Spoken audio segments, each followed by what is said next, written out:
Hey guys, welcome back to my YouTube video, and today we're gonna review every single film that I watched in July. Shout out to Carson Runquist for his original video idea, and I stole.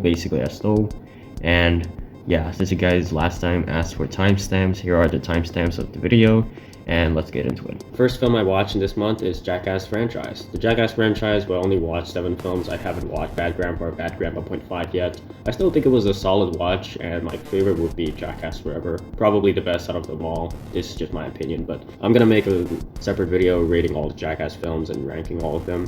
But Jackass Forever is my favorite because it's probably the most stupid out of them all, and yeah. That's it. Next on my list is Promising Young Woman. I really do not like this film. I thought I had high expectations going into this, but at the end of the day, I just felt a little disappointed about what I watched. I think it was just okay in the first half, but at the end of the day, it doesn't really help. The screenplay, I found it to be completely horrible. I just think it's just doing way too much. The only good thing about this film is just Carey Mulligan's acting and the score. The Skeleton Twins was kind of a surprise for me. I am surprised how good this film actually was with such little budget. I mean, like, this is a fairly unknown film back in 2014, but I love the performances of Bill Hader and Kirsten Wiig, and surprisingly emotional. Actually, a really good movie. I really do dig in this one. I'm trying to finish off all the PTA films, and Inherent Vice is next. Inherent Vice felt okay at best, but I'm just not really into it. Kind of like Licorice Pizza, I really do not like the plot, but at the end of the day, I love Inherent Vice more than Licorice Pizza just because I found this to be more goofier and actually the jokes are good. And Joaquin Phoenix playing such a goofy character, I mean, that's a bonus, right? Then I watched Tom Hanks' Big. I do like this film, but I do think it's not perfect. I feel like the runtime is a little bit too long with 130 minutes. And the second thing is probably the film tries to push the R-rated a little too hard. I feel like this could be a PG-13 or just like, you know, an all-ages film because I think it's way more appropriate when it comes to content inside. But overall, Big was a nice film. It's a nice standard one. Just a little disappointed of a few things, but yeah, it's still a good film. The next film I watch is Mid-90s. This was Jonah Hill's directorial debut, and I am fine with this film. I would say I don't like a few things, but at the same time, I can't really blame Jonah for too much because this was his directorial debut. I feel like the film was just so straightforward, but at the same time, the pacing I found weird. The editing was kind of so-so. I mean, those are the two things I hate about the film. I hate how the ending is so subtle and everything, but like at the end of the day, it's a nice A24 film. Nothing to be much said.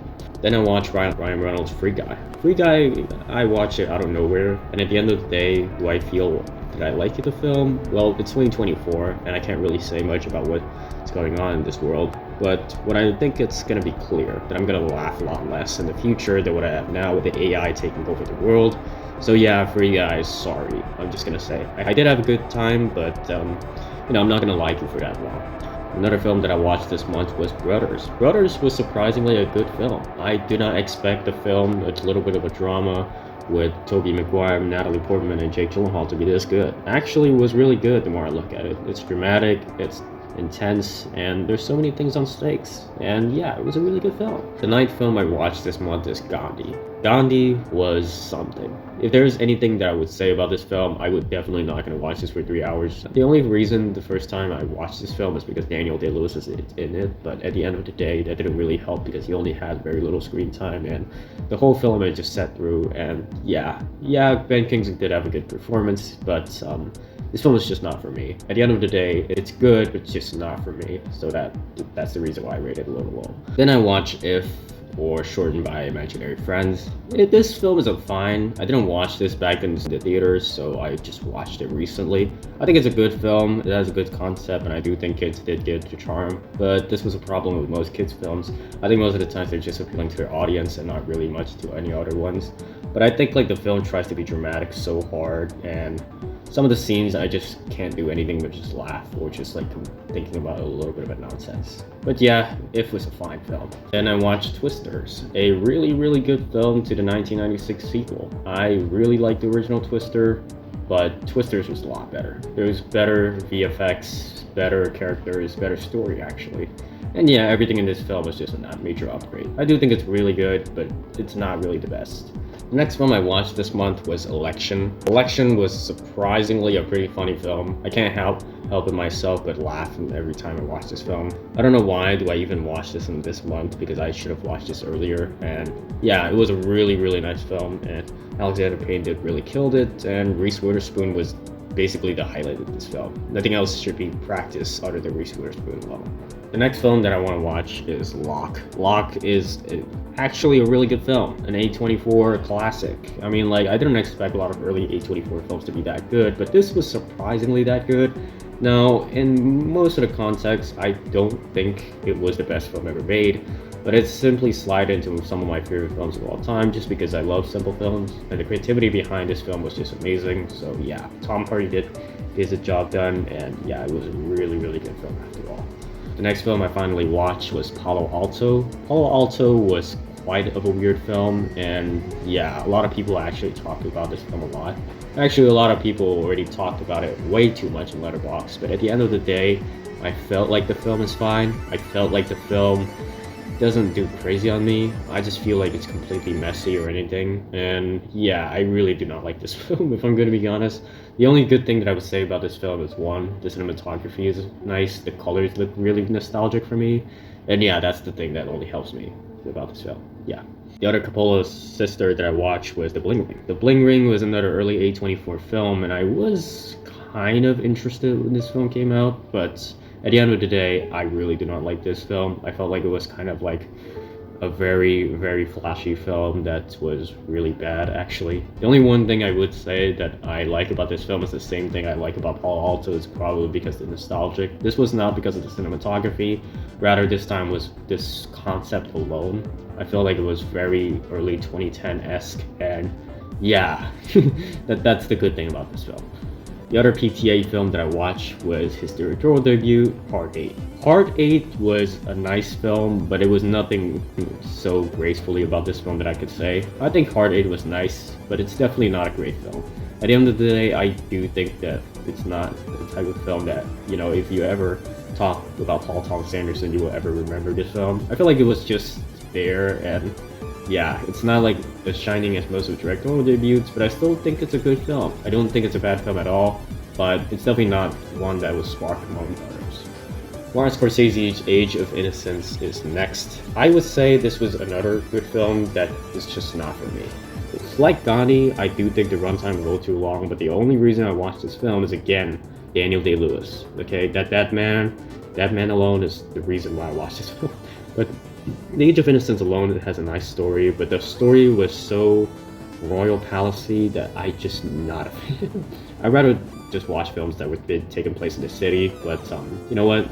I'll give this one a bit than Gandhi. I think Gandhi was good. Age of Innocence, in my opinion, was a little better though. The first 5 out of 5 film that I watched this month was Dog Day Afternoon. Dog Day Afternoon was great. I don't care what anyone says, I think it was an amazing film. I love Sidney Lumet, and I love Network, I love 12 Angry Men, and Dog Day Afternoon is just becoming my easy favorite out of them 3. I do think the simplicity in this film really gives the charm from this, and yeah, there's really not much to say. I think it's overall an amazing film that you should definitely watch.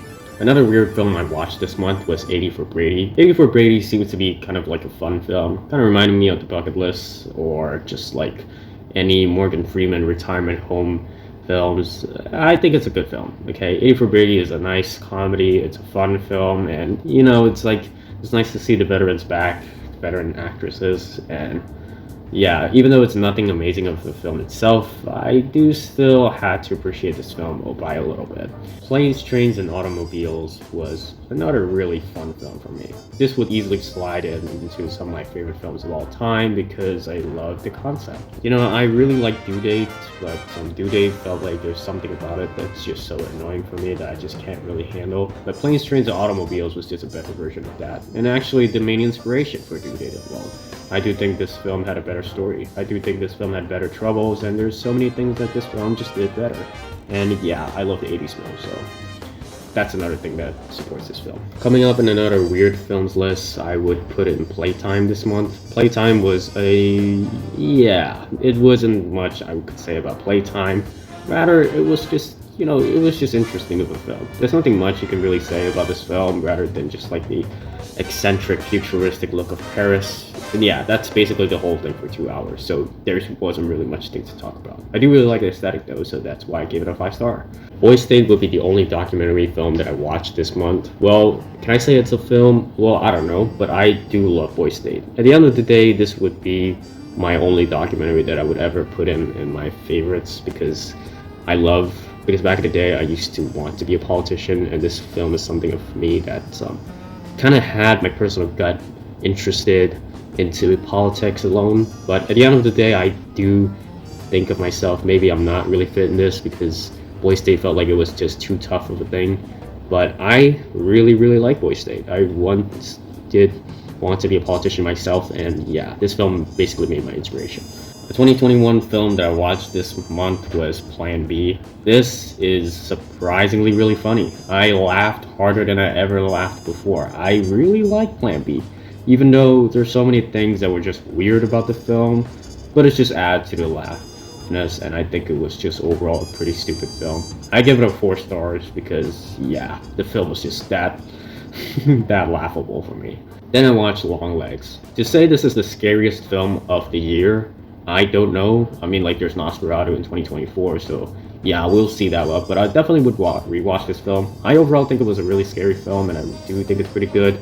But to say it's the scariest, I don't know. At the end of the day, that statement's a little bit too bold to be this early. But yeah, Longlegs was a really good film. Nicolas Cage absolutely killed it. Even though part of me say that Joaquin Phoenix is better as Longlegs, but yeah, this film is really good overall. Then I watched Bad Education. Bad Education was not a film I kind of expected. I really come in with absolutely expectations that were already way too different about what this film really is. But yeah, at the end of the day, I don't feel like I am disappointed. I actually really like this film. I like the crime. I like the drama that's happening. Even though it was something that I really don't expect, I do think the outcome wasn't really anything that, for me, says really bad about myself. But yeah, Bad Education was a good film. Mysterious Skin is a film that definitely needs no introduction as the next film that I watched this month. Joseph Gordon-Levitt is great, the film is great, screenplay is great, Greg Araki is great. Yeah, this film has it all, and I really have no words about this film. Then I watched Steven Spielberg's first film, Duel. Duel was surprisingly a pretty thrilling film. I don't expect to be an early Spielberg film to be this kind of insane from him, but the idea was simple, but I love it. You know, this was a TV film, but I don't really care at the end of the day if it's a TV film. I just do think about the film itself. Pretty entertaining. Some of the things I really just don't like, but at the end of the day, Duel is a really fun film for me. I actually really like this film more than I actually thought of. It's actually really nice of a film. I mean, like, Steven Spielberg's debut film? Crazy. Then the last film that I watched this month would be Hard Times. Hard Times was, yeah, a film I found out of nowhere by Quentin Tarantino. I mean, the film is mostly alright. I really like some of the major aspects about this film. I felt like the story was just a little simple. But yeah, I love simple stories. I just love the simple stories that wasn't so obvious. And Hard Times really did revolve that. And I found the screenplay to be very interesting, actually. The more I watched it, the more I look at it, the more I read it, and yeah, Hard Times is a really good film. So yeah, that's all I watch for July, and we'll see you next month. And again, shout out to Karsten Runquist for this idea, and make sure you subscribe to him as well. And see you guys in the next video. Bye bye.